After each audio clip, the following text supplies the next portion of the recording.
What's up, Marwen fans? This is Raphael from C Manga, and welcome back to another review of the Breaker New Waves. This week's chapter 175.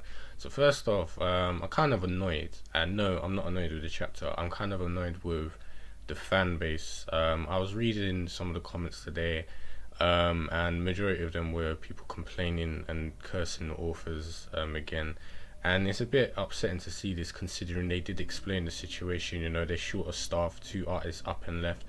And obviously they're finding it hard to get as many pages out as possible for the deadline. I admit in the past it seemed like they were a bit disorganized with the way they sent things out, but this time they have a legitimate excuse.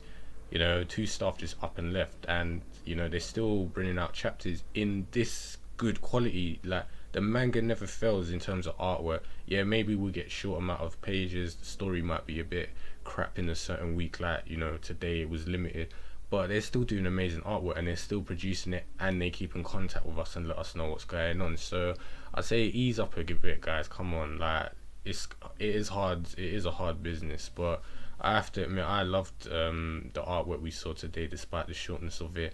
The whole Seoul city descending into chaos was very well done. I admit I would have loved to see more, because it was kind of abruptly ended, with people crashing their cars, which kind of made me laugh. But the lead up was kind of good, because obviously we have Ji-Gun has joined with Shi-Woon now, and the other Murim disciples from separate schools. So everything looks like it's in their favor, and obviously Haru looked a bit disgruntled by it, but she's smug for some reason, and everyone's surprised because she gives up and says, you know what, regardless of whether you beat me or not, it's too late to stop the silence of Seoul. So we see that Kaiser is in a meeting with the other guys, that I think he was showcasing a film to them before, earlier in this series, and now he's explaining that what they're about to see is a show prepared by the Nine Arch Dragons followers, and it's something you should look for. You can't miss it. So we snap to the stadium where the event was supposedly meant to happen, and the two elders on the Sung-woo are curious why it's so silent if something big's about to happen, and they're informed by one of their followers that nothing strange has happened.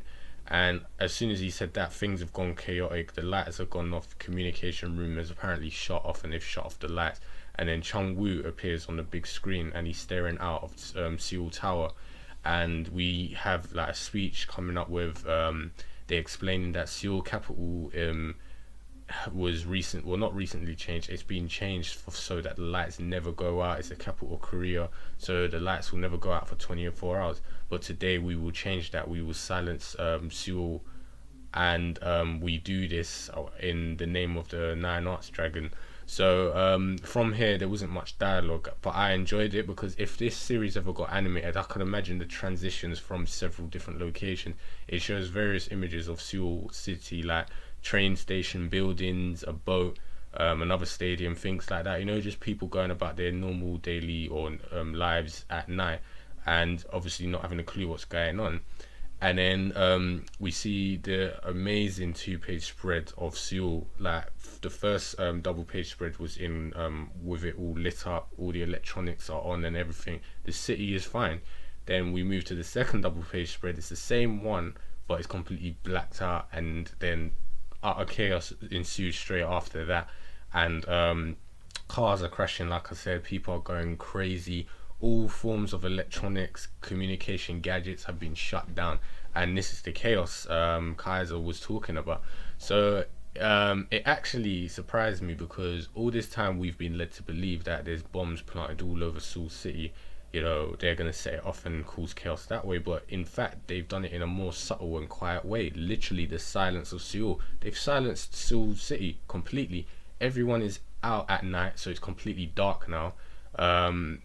No gadgets, no electronics, no communications. They've literally done what they needed, and if in some regards you might as well say they've taken over Seoul City now. And it makes me wonder what their plan is next after this, and also how did they do it? Was it EMP, or did they just like cut off all the power? And it's true, this is in my opinion, this is chaos, because people are going to go mad. It's night, as I said, nighttime. their phones won't probably work because all the communication towers will be knocked out.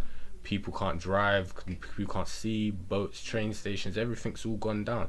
So why destroy the city when you can just shut it down and everyone will be in chaos? So it makes sense, instead of bombs, to just shut it down, pull it in complete silence. And it kind of reminds me of an anime I recently watched, Zango no Terror, where a similar thing happens. I'm not going to spoil it if you haven't watched it. If you haven't watched it, I'd recommend go and watch it. But for the guys that have watched it, you know what I'm talking about. A similar event happened in that anime, and yeah, it was funny because people kind of had the same similar reactions. They were obviously panicking for, you know, not this, for electronics not to go down, and obviously that was the result. People didn't like it, and because people rely on electronics so much. So yeah, this I feel like it was a good chapter. I feel like the plan was quite interesting, that instead of bombs it was, you know, get rid of all electronics, shut down Seoul. So yeah, I'm interested to see what happens now. I want to know what Shi-Woon's going to do now that he's so late. He's probably still going to charge up the hill regardless and try and speak to Chun-Woo. But it seems like obviously he's too late. So where do we go from here? I'm definitely looking forward to see what happens. I hope, you know, obviously people like Sarah-Kan, Jin-Lee, the other elders will get off their ass. So-Chun will arrive, and hopefully Ju-San-Sik and Kang-Sung will arrive soon. So, you know, it's definitely leading up to that battle. Obviously the plan has gone ahead, so now it's literally the battle that will follow after. So yeah, I enjoyed it. I have to give props to the author and artist. I feel like they working hard. The artwork, as I said, is always on point. The story is usually consistent. I mean, the pacing is not that consistent, but the story is still fun to read. So I'm happy with this chapter. Hopefully they'll get some more staff in soon so we can have more longer consistent chapters. And yeah, I can't wait to see what happens next week. So the Silence of Seoul's happened, and what do you guys think? Did you enjoy this chapter? Are you happy with Seoul City going into silence rather than being blown up like we were originally, you know, portrayed or told? And what do you expect to happen next? Let me know. And if you're new to the channel and you enjoyed this video, you got anything to you want to see anything similar to this, check out our channel for more videos, and I'll speak to you guys next Friday.